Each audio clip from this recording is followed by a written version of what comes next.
नमस्कार, सीएनबीसी आवाज Motilal Oswal live studio में आप सभी का स्वागत है। आप देख रहे हैं खिलाड़ी नंबर 1, मैं हूं आपके साथ श्रेया ठाकुर। शुरुआत अच्छी हुई है मार्केट की, पहला कारोबार इस सत्र और मार्केट एट डेज हाई। देखिए निफ्टी 24,270 के लेवल पर कारोबार कर रहे हैं, लगभग 1%। बैंक निफ्टी में भी शानदार रैली आपको देखने को मिलेगी, वहां पर भी एट डे हाई पे मार्केट माफ कीजिएगा निफ्टी बैंक कारोबार करता हुआ 55,285 के लेवल पर। स्मॉल कैप और मिड कैप में भी शानदार रैली आज के सत्र में देखी, यहाँ पे भी 500 अंकों से ज्यादा की बढ़ोतरी। स्मॉल कैप भी in fact in green day high पर कर रहा है कारोबार, 130 अंकों से ज्यादा की बढ़ोतरी। ब्रेथ आपको आज के सेशन में शानदार लगेगी, जिस तरीके से चौतरफा खरीदारी मार्केट में देखने को मिल रही है। 1510 ऐसे स्टॉक्स जहाँ पे तेजी, हालांकि गिरने वालों की संख्या भी पीछे नहीं है। 1006 ऐसे स्टॉक्स हैं जहाँ दबाव मिल रहा है देखने को, क्योंकि आईटी पे आप देखें तो प्रेशर है। एक बार कंट्रीब्यूटर प्लेट रख देते हैं आपके स्क्रीन पर, क्या स्थिति यहाँ पे फिलहाल देखने को मिल रही है, कौन से स्टॉक्स कर रहे हैं कंट्रीब्यूट। रिलायंस जो अपने आप में एक सेक्टर, शानदार नतीजे स्ट्रीट ने किया है, रिवॉर्ड कंट्रीब्यूट कर रहा है तेजी में, आईसीआईसीआई बैंक, एचडीएफसी बैंक और सन फार्मा भी। एचसीएल टेक उसके दूसरी ओर बजाज फाइनेंस, टीसीएस और इन्फोसिस जैसे स्टॉक्स कहीं ना कहीं ड्रैग करने की कोशिश। बैंक निफ्टी देखिए ICICI bank, HDFC bank, axis bank, SBI जैसे काउंटर्स संभाल रहे हैं बैंक निफ्टी को। वहीं एयू स्मॉल फाइनेंस बैंक और आईडीएफसी फर्स्ट बैंक नतीजों के बाद थोड़ा यहाँ पे डेंट पड़ता हुआ नजर आया, ड्रैग करने की कोशिश। लेकिन ओवरऑल मार्केट अभी फिलहाल अच्छे मूड में है, शानदार रैली देखने को मिल रही है। लेकिन सवाल ये यहाँ से कि कितनी टिकाऊ है, क्लोजिंग बेल्स किस ओर इशारा करेंगे, सब पे बातचीत करेंगे और हम पिक्स भी लेंगे और महामुकाबले की शुरुआत भी करेंगे। इस हफ्ते मुकाबले के लिए हमारे साथ होंगे निर्मल बंक के स्वाति होतकर जी, मिरर एसेट शेयर खान के जतिन गेड़िया जी और पृथ्वी फिनमार्ट के हरीश जुजारे जी। बहुत स्वागत है आप तीनों का सीएनबीसी आवाज पर। Good morning everyone. आपकी ओर आऊंगे और मार्केट चेक लूंगी, लेकिन उससे पहले देखिए महिंद्रा और महिंद्रा ने एसएमएल इसूजू में करीब 59% हिस्सा 555 करोड़ में खरीदने का ऐलान किया है। साथ ही और भी अतिरिक्त 26% के लिए ओपन ऑफर का भी ऐलान किया है। डील पर महिंद्रा ग्रुप के सीएफओ अमर ज्योति बरुआ से खास बातचीत हमारे संवाददाता यतिन मोता ने की, आप भी सुनिए।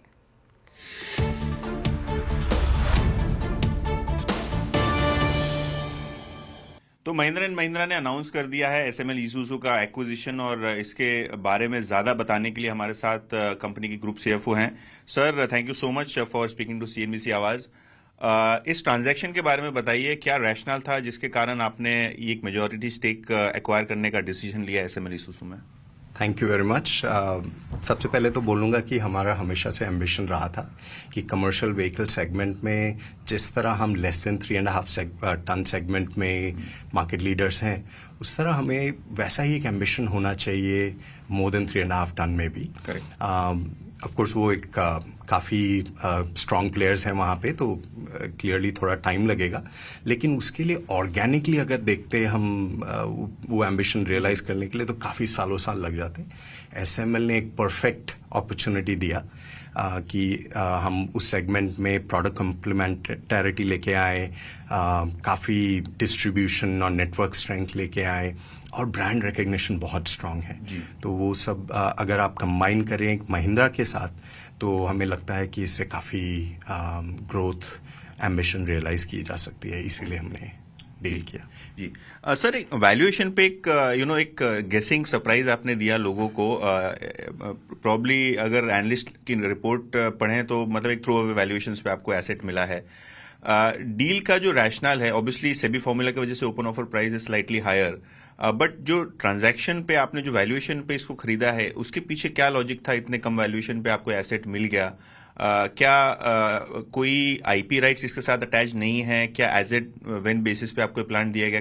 किस तरीके से आप ये वैल्यूएशन देखते हैं जो आपको इतना सस्ता एसेट मिला है, 1/3 the current market price if you talk about the stock market valuation? देखिए, स्टॉक मार्केट वैल्यूएशन ये बिजनेस के लिए थोड़ा मुश्किल है to base it on that, क्योंकि बहुत थिनली ट्रेडेड स्टॉक है। और आप अगर देखें तो जो पब्लिक फ्लोट भी है उसमें एक दो बहुत बड़े शेयर होल्डर्स हैं, बाकी सब रिटेल काफ़ी स्मॉल है, तो स्टॉक काफ़ी आसानी से ऊपर नीचे हो जाता है। सो स्टॉक मार्केट वैल्यूएशन एक तरफ था, हमने काफ़ी अदर फैक्टर्स कंसिडर किए। उनमें से ये था कि बिड्डा मल्टीपल क्या देखा जाए, आप अगर इंडस्ट्री बेंचमार्क देखें, आप डीसीएफ करें, काफ़ी मल्टीपल मेथड्स हैं, आपको पता ही है वो। और हमारे काउंटर पार्टीज दोनों काफ़ी एस्ट्यूट हैं इन मामलों में। आप जानते हैं कि वो ग्लोबल कंपनीज हैं, तो उन्हें भी ये अच्छा अंदाज़ा था। तो इसीलिए आई थिंक एक मीटिंग ऑफ माइंड्स हुआ है। मुझे लगता है कि दोनों तरफ से ये है कि ये काफ़ी फेयर डील रहा है। हम भी चाहते थे कि बियॉन्ड अ पॉइंट हम पे नहीं कर सकते हैं, क्योंकि फिर सिनर्जीज ईट अप हो जाती हैं, और उनकी तरफ से उनकी इनिशियल इन्वेस्टमेंट अगर आप देखें उस हिसाब से काफ़ी अच्छा डील रहा है। हमें लगता है ये काफ़ी फेयर डील है। राइट सर, अगर हम डील टाइमलाइंस की बात करें, कब तक ये ट्रांजैक्शन आपको लगता है ओपन ऑफर के साथ खत्म हो जाएगा? और जहां तक कि सिनर्जीज का सवाल है, किस तरीके की सिनर्जीज आप देखते हैं और कब तक उसको अचीव करने की कोशिश करेंगे? हाँ, तो हमारी स्पेसिफिक रिक्वायरमेंट्स ये है, सीसीआई अप्रूवल चाहिए होगा, तो उसमें जनरली 2 से 3 महीना लगता है, थोड़ा और भी टाइम लग सकता है। तो हम सोच रहे हैं कि मे बी इस क्वार्टर में या मे बी नेक्स्ट क्वार्टर में ये इंटीग्रेट हो जाएगा बिजनेस, अगर सब ठीक से जाए। ओपन ऑफर का तो स्पेसिफिक फॉर्मूला है, एक दिन हम अनाउंस करेंगे और विद इन 10 डेज क्लोजर होगा। तो वो सब तो नॉर्मल जो प्रोसेस है, बट मेन होगा सीसीआई अप्रूवल। एक बार सीसीआई अप्रूवल हो जाए उसके बाद कंप्लीशन सोच रहे हैं।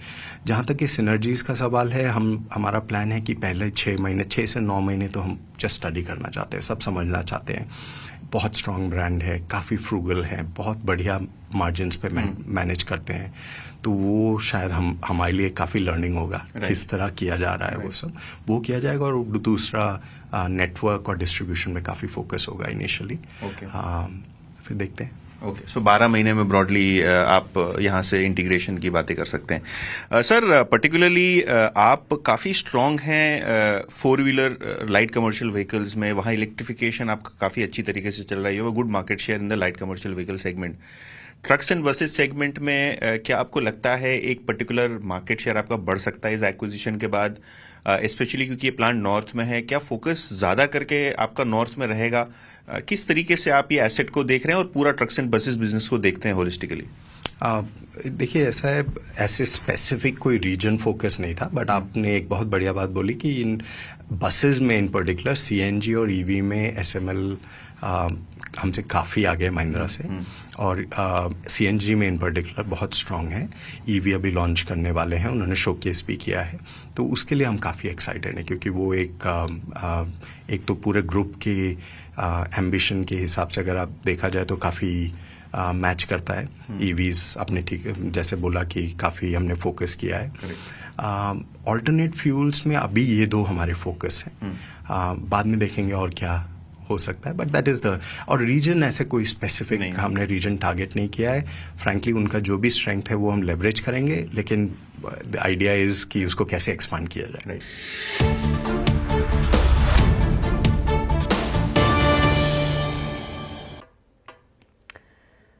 तो अपनी पूरी बातचीत सुनी। चलो अब शो में आगे बढ़ते हैं और हमारे खिलाड़ियों के साथ जुड़ते हैं। स्वाति जी, शुरुआत आपसे करना चाहूंगी। पहली पिक आपकी कौन सी होगी जिस तरीके से मार्केट में आज शानदार रैली देखने को मिल रही है? बाय साइड एक्सपेक्ट करूं?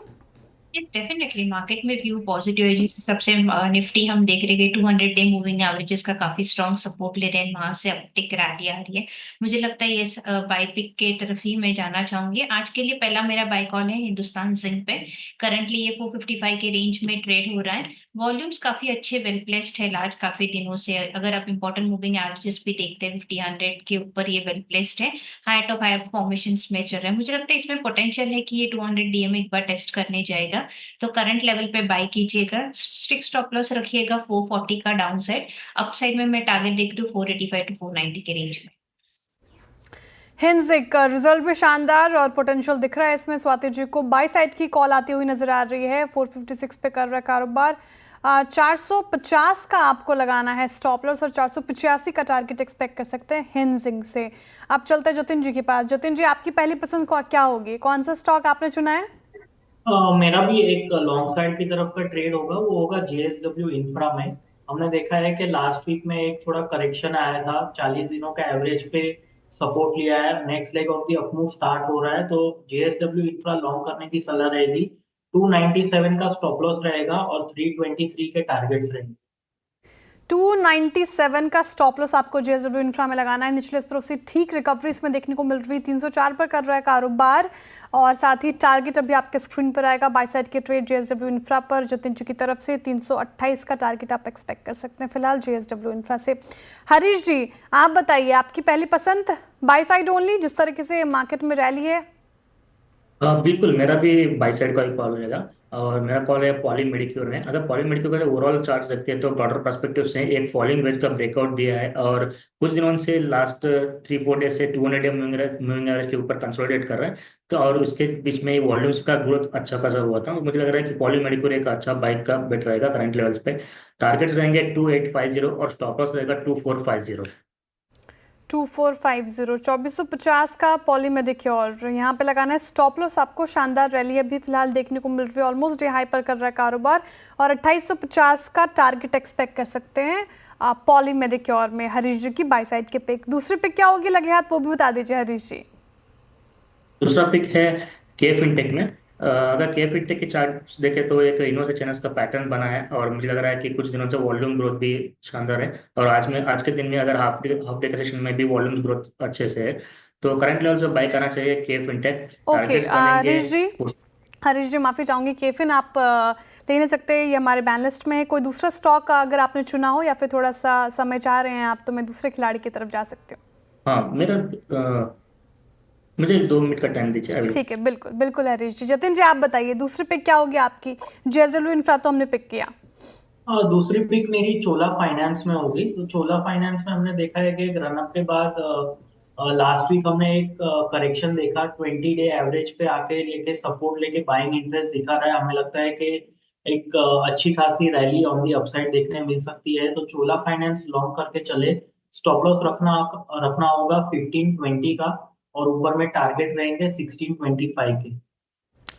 चोला फाइनेंस डे हाई पर कर रहा है कारोबार, 1% से ज्यादा की तेजी 1560 के लेवल पर कर रहा है कारोबार। ये आ रहा है जतिन जी की तरफ से दूसरी पिक बाय साइड की ट्रेड और फिलहाल टारगेट और स्टॉप लॉस आपके स्क्रीन पर 1505 का स्टॉप लॉस और साथ ही 1625 का आप एक्सपेक्ट कर सकते हैं टारगेट। दूसरी पिक जतिन जी की तरफ से। स्वाति जी आपकी दूसरी पिक क्या होगी?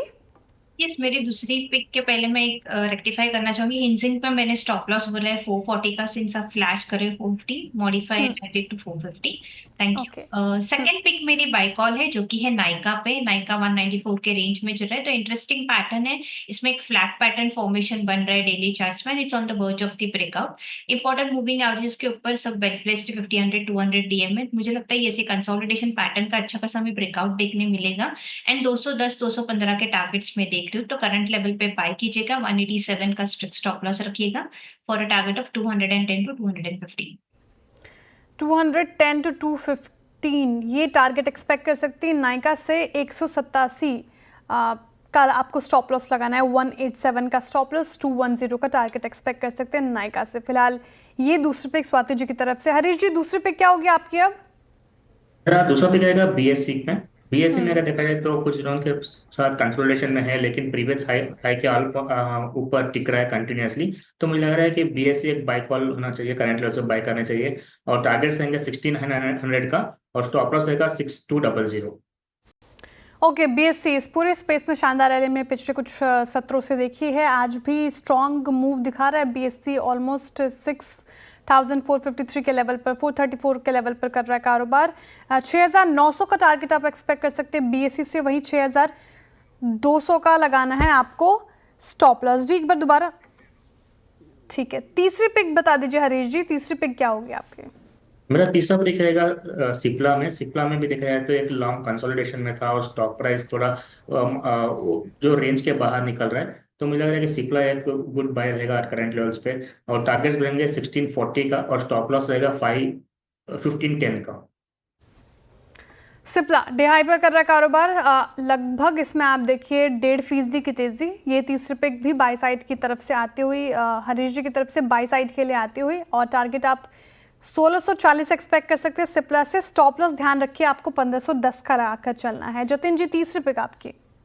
तीसरी पिक मेरी ओएनजीसी में रहेगी। तो ओएनजीसी में हमने देखा है कि पिछले 3 या 4 ट्रेडिंग सेशन से एक रेंज में ट्रेड कर रहा है। पैटर्न वाइज एक बुलिश फ्लैग पैटर्न बना है हमें लगता है कि इसमें एक ब्रेकआउट आने वाले 1 से 2 ट्रेडिंग सेशन में देखने मिल सकता है। तो एक ब्रेकआउट एंटिसिपेशन में हम लॉन्ग करने की सलाह देंगे। 244 का स्टॉप लॉस रखना होगा और ऊपर में 265 के टारगेट्स रहेंगे। 265 का टारगेट एक्सपेक्ट कर सकते हैं, 244 का आपको स्टॉप लॉस मेंटेन करके चलना है। ओएनजीसी बाई साइड की ट्रेड अगेन तीसरी पिक जतिन जी की तरफ से। स्वाति जी आप बताइए तीसरी पिक क्या होगी आपकी? तीसरी पिक भी मेरी बाय साइड है जो कि हेग पे है। 480 के रेंज में ये चल रहा है। अगर आप वीकली चार्ट देखोगे इसका लाइन चार्ट, तो एक sort of cup and handle formation है, उसका ब्रेकआउट के वर्ज पे है। तो मुझे लगता है यस, ये फॉर्मेशंस के हिसाब से हमें काफी अच्छी अपटिक रैली देखने मिल सकती है 520 के रेंज तक, वहां तक अपसाइड रैली देखने मिलेगी। तो करंट लेवल पे बाय कीजिएगा, 465 का स्ट्रिक्ट स्टॉप लॉस प्लेस कीजिएगा for target of 520।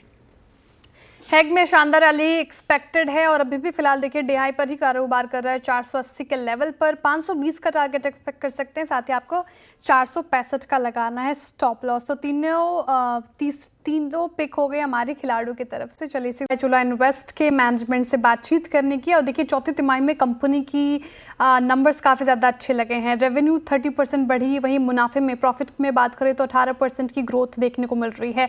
Asset quality में भी हल्का सुधार रहा। नतीजों पर बात करने के लिए हमारे साथ जुड़ रहे हैं कंपनी के MD and CEO Ravindra Kumar ji. Ravindra ji बहुत स्वागत है आपका CNBC आवाज़ पर। बहुत शुक्रिया CNBC आवाज़ को समय देने के लिए। Very good morning sir. सबसे पहले तो कांग्रेचुलेशंस, नंबर्स रॉबस्ट साइड पर आते हुए नजर आए। सबसे पहला सवाल तो यही होगा कि जिस तरीके से नंबर हमें देखने को मिल रहे हैं, की फैक्टर्स क्या रहे इस तेजी के पीछे की? So good morning Shreya ji and आपके दर्शकों को मेरा नमस्कार। लास्ट क्वार्टर अच्छा परफॉर्मेंस रहा चोला का और जैसा कि उम्मीद थी कि पोस्ट मानसून चीजें ठीक होंगी और इलेक्शन के कारण फर्स्ट 2 क्वार्टर में चीजें खराब हुई थी। और इसके सिवाय थोड़ी सी अगर आप देखेंगे कि फर्स्ट क्वार्टर में हीट वेव और सेकंड क्वार्टर में एक्सटेंडेड रेंज के कारण भी जो प्रॉब्लम थी वो सारी चीजें खत्म हो गई और व्हीकल फाइनेंस में स्पेशली अच्छा काम किया है। लास्ट क्वार्टर में उनके परफॉर्मेंस में अच्छा इंप्रूवमेंट आया है और हम ये उम्मीद करते हैं कि अगले 2-3 क्वार्टर में व्हीकल फाइनेंस की में पोर्टफोलियो में और सुधार आएगा, जिसके कारण नेट क्रेडिट कॉस्ट अगले साल इस फाइनेंशियल ईयर में कम होने की संभावना है। बिल्कुल सर, व्हीकल फाइनेंस क्योंकि इसी सेगमेंट से थोड़ा कम कंट्रीब्यूशन आता हुआ दिखा है, लेकिन इम्प्रूवमेंट तो देखिए जाहिर तौर पर। क्योंकि सर समय कम है, इसलिए आखिरी सवाल है मेरा आपसे ये होगा कि फाइनेंशियल 2026 के लिए क्या आउटलुक देख रहे हैं आप? क्या यहाँ से भी और सुधार आपको देखने को मिल सकता है? क्या स्ट्रैटेजी आप अपना रहे हैं? प्री टैक्स ROA हमारा हमेशा टारगेट 3.5% के आसपास रहा है। लास्ट ईयर हम 3.3% में डिलीवर किए हैं, तो हमारे पास अब गुंजाइश है कि इसको इम्प्रूव किया जाए। कॉस्ट ऑफ फंड जैसे कि आप जानते हैं कि कम हो रहा है, तो उसके कारण मार्जिन में इम्प्रूवमेंट आएगा। एंड क्रेडिट कॉस्ट जैसा कि मैंने कहा कि व्हीकल फाइनेंस में इम्प्रूवमेंट आ रहा है, उसके कारण नेट क्रेडिट कॉस्ट में भी 10 पैसा कमी होगी। तो दोनों मिला के हम चाह रहे हैं कि करीब करीब 3.4% तक हम ROA को लेके जाएं, जिससे कि PBT में फिर से इम्प्रूवमेंट आएगा। स्ट्रैटेजी अगर आप वो बोलेंगे तो स्ट्रैटेजी यही है कि vehicle finance, loan against property and home loan जो हमारे ग्रोथ ड्राइवर है वो कंटिन्यू करेंगे और साथ में जो नए बिजनेसेस हमने डेवलप किए लास्ट 3-4 साल में उसको इम्प्रूव करने की हमारी इच्छा है। बिल्कुल सर, बहुत बहुत शुक्रिया हमारे साथ जुड़ने के लिए रविंद्र जी। तमाम सवालों के जवाब देने के लिए समय इतनी ही इजाज़त दे रहा था, वरना आपसे और बातचीत होती। लेकिन all the very best for upcoming quarters. बहुत शुक्रिया sir. Thank you very much. चलिए वक्त हो चुका है शो को आखिरी सेगमेंट की तरफ मोड़ने का। फटाफट से लेकर आते हैं हमारे खिलाड़ी के पोर्टफोलियो आपके स्क्रीन पर। शुरुआत करते हैं स्वाति जी के पोर्टफोलियो के साथ। कौन से स्टॉक्स उन्होंने सुझाए, क्या स्थिति अभी फिलहाल देखने को मिल रही है? हिंजिंक, नाइका और हेग, इन तीनों ही स्टॉक्स बाई साइड की ट्रेड इनकी तरफ से आती हुई। टारगेट 485, स्टॉप लॉस 440 का लगाकर चलना है आपको हिंजिंक में। नाइका टारगेट 210, स्टॉप लॉस आपको 187 और हेग में टारगेट 520 का एक्सपेक्ट कर सकते हैं। स्टॉप लॉस आपको लगाना है 465 का। क्या स्थिति इन तीनों स्टॉक्स में, प्रॉफिट या लॉस क्या देखने को मिल रहा है? तो फिलहाल हेग आपको 1.5% करीब पॉजिटिव रिटर्न देता हुआ, वहीं नाइका और हिंजिंक थोड़ा नेगेटिव साइड पर है, आधे फीसदी करीब यहाँ पे गिरावट देखने को मिल रही है। जतिन जी का पोर्टफोलियो रखते हैं स्क्रीन पर। JSW इंफ्रा चोला इन्वेस्टमेंट और ONGC इन्होंने 3 बाई साइड की ट्रेड सुझाई। टारगेट 328, स्टॉप लॉस आपको 297 का मेंटेन करना है। JSW में चोला में आपको 1625 टारगेट एक्सपेक्ट कर सकते हैं, स्टॉप लॉस आपको 1525 का लगाकर चलना है। ONGC आप टारगेट 265, स्टॉप लॉस आपको 244 का लगाकर चलना है। फिलहाल क्या स्थिति, मंदी या तेजी क्या देखने को मिल रही है? तो फिलहाल ONGC फ्लैट कारोबार कर रहा है, JSW इंफ्रा पॉजिटिव रिटर्न दे रहा है फिलहाल, वहीं चोला इन्वेस्टमेंट आधा फीसदी करीब गिरावट के साथ कर रहा है कारोबार। और यहाँ पे देखिए, अब रखते हैं स्क्रीन हरी जुजारी का पोर्टफोलियो आपके स्क्रीन पर। पॉली मेडिक्योर, BSE लिमिटेड और सिप्ला तीनों ही बाई साइड की ट्रेड उनकी तरफ से आती हुई। टारगेट 2850 का आप लगाएं, मतलब एक्सपेक्ट करें, साथ ही स्टॉप लॉस आपको 2450 का लगाकर चलना है। BSE में टारगेट आप 6900 का एक्सपेक्ट कर सकते हैं, स्टॉप लॉस आपको ध्यान रखना होगा 6200 का लगाकर चलना है। सिप्ला में टारगेट 1640 का एक्सपेक्ट कर सकते हैं, स्टॉप लॉस 1510 का लगाकर चलना है। क्या स्थिति, मंदी या तेजी क्या देखने को मिल रही है? फिलहाल सिप्ला और BSE फ्लैट ट्रेड करता हुआ नजर आ रहा है, वहीं पॉली मेडिक्योर अभी लगभग आधा फीसदी करीब नेगेटिव रिटर्न लैंड करता हुआ नजर आ रहा है। मुनाफा का मीटर क्या कहता है? पहले ही दिन कौन से खिलाड़ी ने लीड ले रखी है वो अभी आपके स्क्रीन पर रखते हैं। तो स्वाति जी ने लीड ले रखी है, इनका पोर्टफोलियो पॉजिटिव टेरिटरी में है, लगभग आधा फीसदी करीब पॉजिटिव रिटर्न देता हुआ नजर आ रहा है। वहीं जतिन गेड़िया जी का और हरी जुजारी का पोर्टफोलियो अभी थोड़ा डाउनसाइड है, नेगेटिव में है, नेगेटिव 0.23%, वहीं नेगेटिव 0.26% का रिटर्न फिलहाल इनके पोर्टफोलियो से मिलता नजर आ रहा है। तो ये बात हो चुकी है हमारे खिलाड़ियों के पोर्टफोलियो की। कोई भी अपडेट हमारे खिलाड़ियों की तरफ से वो हम मिड कैप मंत्रों में लेकर आएंगे। बहुत शुक्रिया आप तीनों का ही हमारे साथ जुड़े रहने के लिए। चलिए, शो से इतना ही, अब सीधी मुलाकात होगी कमाई का अड्डा में। आप देखते रहिए CNBC आवाज़।